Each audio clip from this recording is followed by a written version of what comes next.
So today, I have the luxury and honor and pleasure to be sitting with the Matt Heinz of Heinz Marketing. Matt, I know everybody probably follows you and knows everything that you're doing, but can you please, just for the sake of being proper, do a formal introduction and background? Yeah, thank you, Janelle. My name is Matt Heinz, founder of Heinz Marketing. We help companies with long sales cycles create more predictable pipeline. So started this about 16 years ago and been super excited to be able to do it ever since. I love it. So I had done a post. We're live here over at 6sense Breakthrough, by the way. So we're going to take a little bit of a different approach than the season 2 that I had promised you all. But that's okay because we've got some really great guests lined up, i.e. Matt Heinz here in front of us. So we're in this really tiny media booth podcasting. We're pretty squished, to be honest with you. You can catch the video version on YouTube if you're curious. But I had posted on LinkedIn that I had the honor and pleasure to have you here with me today. And people were flooding me with questions. So I want to really get into it, and then we can dive into any other of the key takeaways that you have for additional demand gen marketers.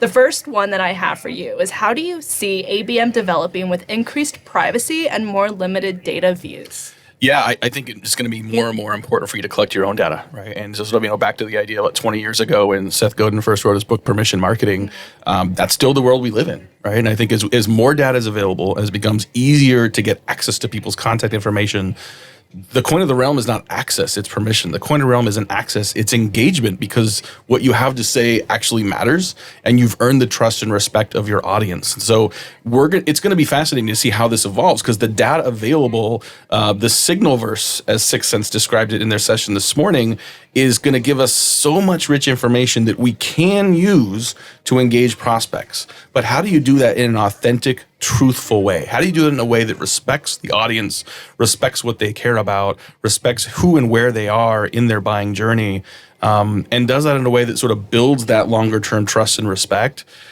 That's going to take some discipline and, quite frankly, patience from companies that need to do that right.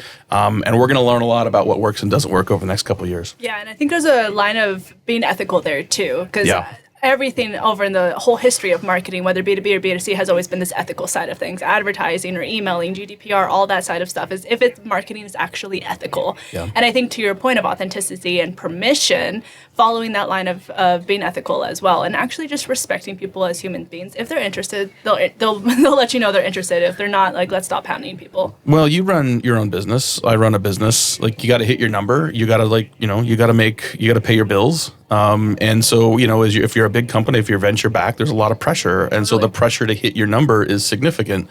And I get how some people can feel like, okay, we can cut some corners.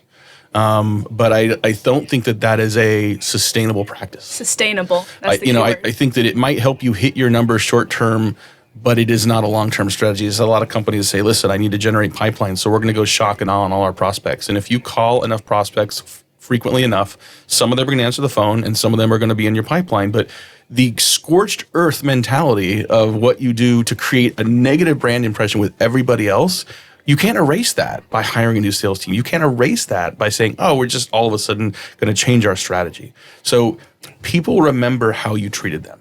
People remember how you respected them and honored what they wanted. If they want to unsubscribe, well, what are you going to do to earn that back? It's not permanent. An unsubscribe is written in pencil.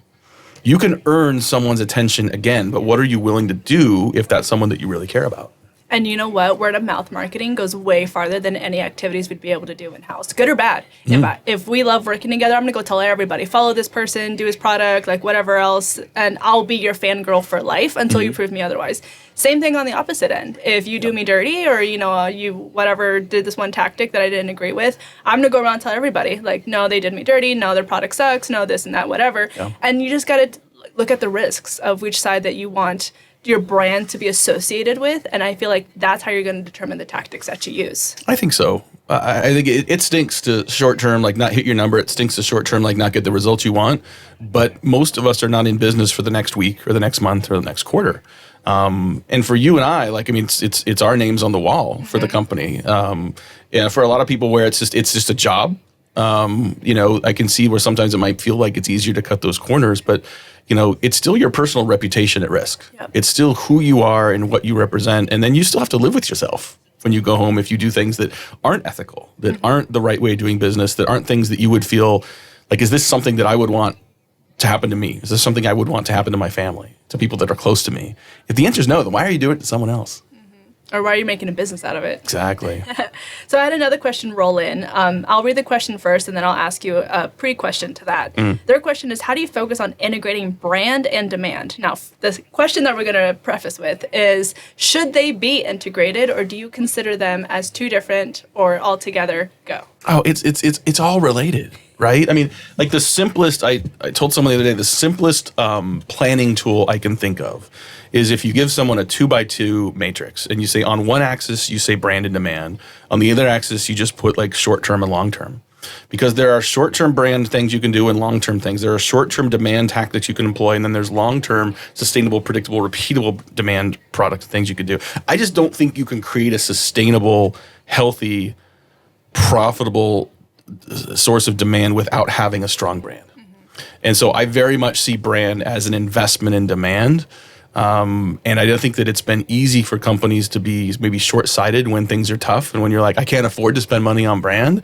Well, you're just, if you say you can't afford to spend money on brand, so first of all, it's not about money. Like brand doesn't mean like billboards on 101 or having to speak. It's just get your voice out there, be a creator, like create content and just be something valuable for other people. That's part of brand. Like doing something valuable for someone without a call to action. I don't know whether you call that brand or demand, but it's all like you want that line to blur, right? I think you want it to be where you're no longer interruptive, you're irresistible as part of your brand and your demand efforts. So I think a healthy company, and you look at the companies where we're sitting here at 6sense, they are very focused on pipeline. They're very focused on demand. But look at the money they're spending here on helping people feel like, how do you feel when you are a 6sense customer, right? You get to be here with all the different bells and whistles that are happening here. That's an investment in brand and demand, right? It's a brand that there's association and there's a feeling and there's emotions around being in the 6sense orbit. But make no mistake, they're measuring the impact of that based on sales and renewals. Totally. Here's a hot take for you that we've been seeing all over LinkedIn and curious to get your thoughts on. Everybody's talking about that demand gen is dead, that it was a trend and now the bubble has popped. Do you think that it's just going to fizzle out in the next couple of years, or do you think it definitely still has demand? I don't even understand the question. I mean, are you basically saying that we no longer have to do sales? I mean, I'm saying you no longer have a job. No, just kidding. No, I'm not really even being kidding. I'm like, what? I don't. Thank you. Yeah. I don't understand the question, because I think that if what you mean is we're not going to do scorched earth, like outbound, 1,000 emails to a prospect or have a 23-year-old call every day to try to get someone shoehorned into a 15-minute demo, I can't wait for that to be dead. But driving demand doesn't have to be that, right? I mean, you doing a podcast, sharing your ideas and experiences with the world, that's demand gen. Right? It's showing people what you know and what you can provide, and for them to say, listen, I'd love some of that for my business. I want to hire her and have her come talk to my team. Like, how is that not generating demand?